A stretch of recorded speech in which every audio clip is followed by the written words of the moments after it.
I'm gonna just start. A lot of my favorite YouTubers, this is about what they got when they're going, so I'm just trying to get this sucker moving.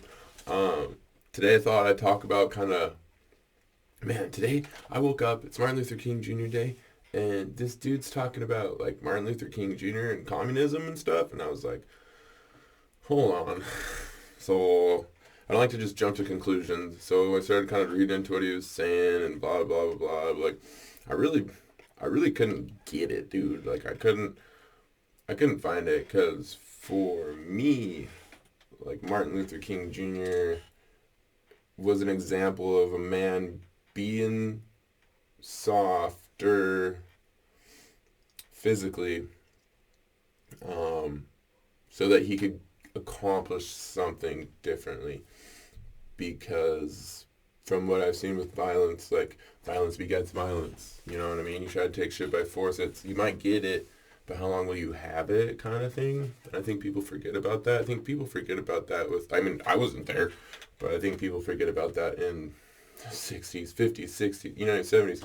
Up till now even, we're still paying for that. But that dude did it differently, and I think we all pay homage to that, and I think that's what makes him different. And that it wasn't about blacks are better or blacks are, you know what I mean? It was, we gotta be together, humanity kind of shit. And I think that's what's lost, is that he preached humanity. I don't know everything, I know, but like, from what that guy had going on, seems like the FBI and CIA were after Martin Luther King, like, right off the bat, whether he was working for him or like whatever, like Muslim Brotherhood, like, anyway. I think that guy, I think he did a lot for guys like me. For guys like me to say what I want to say, write what I want to write, be where I want to be. Martin Luther King Jr., are you fucking kidding me? Like, look at Malcolm X. Wouldn't have worked out too good. Look at Muhammad Ali. You know what I mean? Like, dude, all those people built off of him, what he did and how he did it. And, like, I'm trying to be more like that. We're like, power in the pen. You know what I mean? Power in the pen, power in, managing your emotions, like that kind of stuff. I'm trying to bring that, even though it is hard sometimes, but like, there's power in kindness, like there's power in meekness.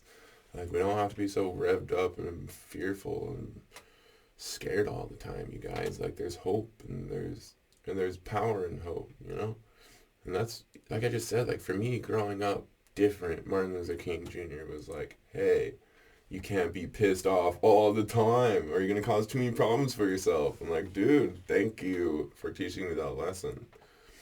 Because, like, man, if I would have just gone after everyone who was racist or I thought was racist, or maybe, you know what I mean?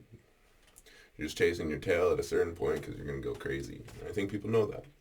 People know if you create a boogeyman, people won't do shit. And I just really thought about that today. I didn't think I'd be doing this for the first time. It's a good first time to do it on that day. But with him, it's just, I think that Martin Luther King Jr. was a good man, and he was trying to do good things for an ostracized people. And I think he would have done that in whatever vessel he would have came to be in. You know what I mean? I think if he would have been white, if he would have been Asian, if he would have been, it doesn't matter. Some of us, it don't matter, man. It doesn't matter what vessel we got. We're going to keep doing this. We're just going to keep coming. I don't want to be that. I hope I can't be that. Thanks.